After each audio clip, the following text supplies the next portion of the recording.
नमस्कार विद्यार्थियों, मैं जयंत पारिक स्वागत करता हूं आपका जीके बाय डीके चैनल पर।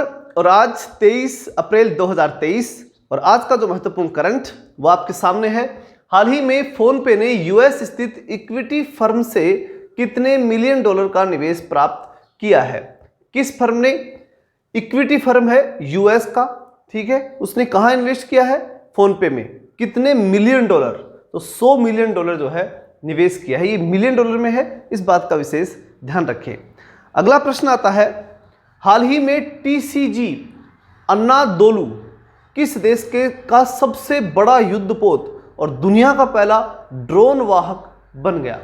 मतलब सीधे दुनिया के हिसाब से देखें तो दुनिया का पहला युद्ध वाहक पोत कौन सा बन गया? हालांकि वो उस देश के लिए एक बड़ा युद्धपोत भी बनाया, उस देश के लिए तो सबसे बड़ा युद्धपोत तो बना ही है, उसके साथ साथ पूरी दुनिया के लिए पहला ड्रोन वाहक बन गया है। यानी उस पर ड्रोन उतरेंगे, ड्रोन वहां से जो है वो फ्लाइंग लेंगे। कहने का मतलब यह है कि युद्ध के समय ड्रोन का उपयोग उस जहाज पे से ही हो जाएगा। तो वो देश कौन सा है? तो वह तुर्की। विशेष रूप से याद रखना बहुत ही महत्वपूर्ण है। दुनिया का ड्रोन वाहक पोत कहां पर? तुर्की में।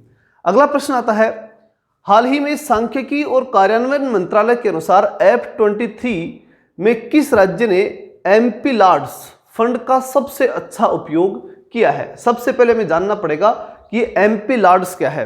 एमपी-लाड्स का मतलब है कि जो एमपीज जो होते हैं ना, उनको जो फंड दिया जाता है अपने क्षेत्र के अंदर लोकल लेवल पे जो डेवलपमेंट करने के लिए, ठीक है।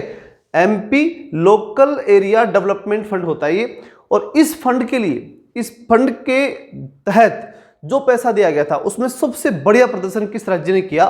तो गुजरात ने सबसे अच्छा प्रदर्शन किया है। अगला प्रश्न आता है, हाल ही में किस शहर में पहला रेट जार नियुक्त किया है? बड़ा ही इंटरेस्टिंग क्वेश्चन है और बड़ा इंपॉर्टेंट भी हो गया। क्या है कि रेट जार यानी चूहों के लिए जार की नियुक्ति, चूहा जो है चूहों को कंट्रोल करने के लिए एक अधिकारी की नियुक्ति अमेरिका में की गई है। और अमेरिका के किस शहर में की गई है? न्यूयॉर्क के अंदर चूहों को कंट्रोल करने के लिए एक अधिकारी की नियुक्ति की गई है, रेट जार की नियुक्ति। और दुनिया का पहला ये ऐसा मामला हो सकता है, ठीक है। तो किस शहर में पहला रेट जार नियुक्त किया गया है? न्यूयॉर्क में नियुक्त किया गया है। अगला प्रश्न है, हाल ही में G20 वित्त मंत्रियों की दूसरी बैठक, पहली बैठक तो निश्चित रूप से क्योंकि G20 इसमें भारत की अध्यक्षता कर रहा है, G20 की अध्यक्षता इसमें भारत कर रहा है, इसलिए पहली तो भारत में हुई, लेकिन दूसरी बैठक जो हुई वो हुई कहां? वॉशिंगटन डीसी के अंदर दूसरी बैठक हुई, ये ध्यान रखिएगा। अगला प्रश्न आता है, हाल ही में विदेश राज्य मंत्री मीनाक्षी लेखी किस देश की 4 दिवसीय आधिकारिक यात्रा पर गई?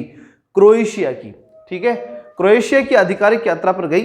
रखना, राज्य मंत्री है मीनाक्षी लेखी, जो कहां गई है? क्रोएशिया, ठीक है। अगला प्रश्न आता है, हाल ही में NHAI ने कहां वन के प्रवेश मार्ग पर फास्टैग आधारित भुगतान प्रणाली लागू की है? तो कहां लागू की है? तेलंगाना के अंदर। तेलंगाना में जो NHAI जो है, नेशनल हाईवेज के संबंधित जो NHAI कार्य कर रही है, उसमें वहां पर अगर वन क्षेत्र में प्रवेश करना है तो उससे पहले फास्टैग का प्रयोग वहां पर होगा। यानी वन क्षेत्र में पहली बार जो है वो फास्टैग का वहीं प्रयोग हो रहा है। कहां? तेलंगाना में।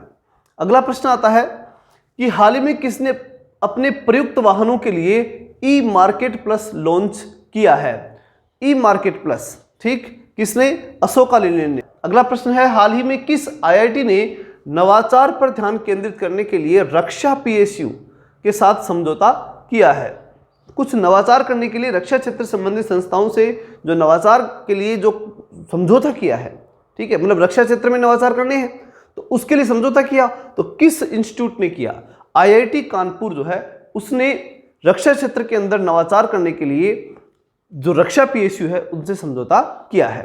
अगला प्रश्न है, हाल ही में अंकटाड की रिपोर्ट के अनुसार वित्त वर्ष 2023 में भारत की आर्थिक वृद्धि दर कितने प्रतिशत रहने का अनुमान है? तो पहले तो अंकटाड ने ज्यादा बताई थी, लगभग 8 से 10% के अनुसार अनुपात बता दी थी, लेकिन फिर उसके बाद उसका पुनः विश्लेषण किया तो 6% विकास दर रहने का अनुमान भारत का उन्होंने बताया। अगला प्रश्न है, हाल ही में केनरा बैंक और भारत बिल पे ने किस देश में भारतीय प्रवासियों के लिए सीमा पार बिल भुगतान के लिए समझौता किया है? मतलब यह है कि दो बैंक, कौन कौन से?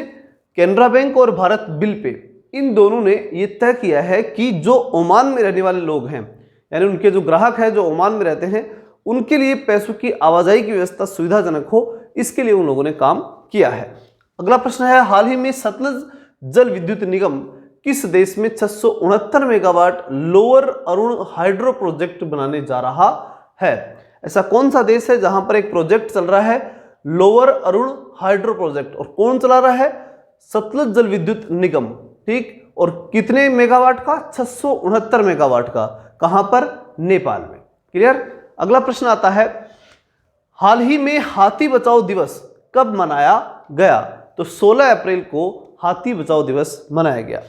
अगला प्रश्न है, हाल ही में the great bank robbery NPS scheme and the future of regulation पुस्तक जो है वो लिखी गई है, तो किसके द्वारा लिखी गई? वी पट्टाभी राम। तो पुस्तक लिखी गई वी पट्टाभी राम के द्वारा लिखी गई। अगला प्रश्न आता है, हाल ही में भारत गौरव पर्यटन ट्रेन को कहां से हरी झंडी दिखा करके रवाना किया गया? तो नई दिल्ली से भारत गौरव पर्यटक ट्रेन शुरू की गई है, ठीक। सीधा याद रखना, भारत गौरव पर्यटक ट्रेन नई दिल्ली। क्लियर। तो इस प्रकार से अपने आज के करंट कंप्लीट हुए, और लगातार देखते रहने के लिए चैनल को सब्सक्राइब करें। अगर अच्छा लगा हो तो अधिकतम दोस्तों के पास भेजने का जरूर प्रयास करें। मिलते हैं नेक्स्ट वीडियो में, तब तक के लिए जय हिंद जय भारत।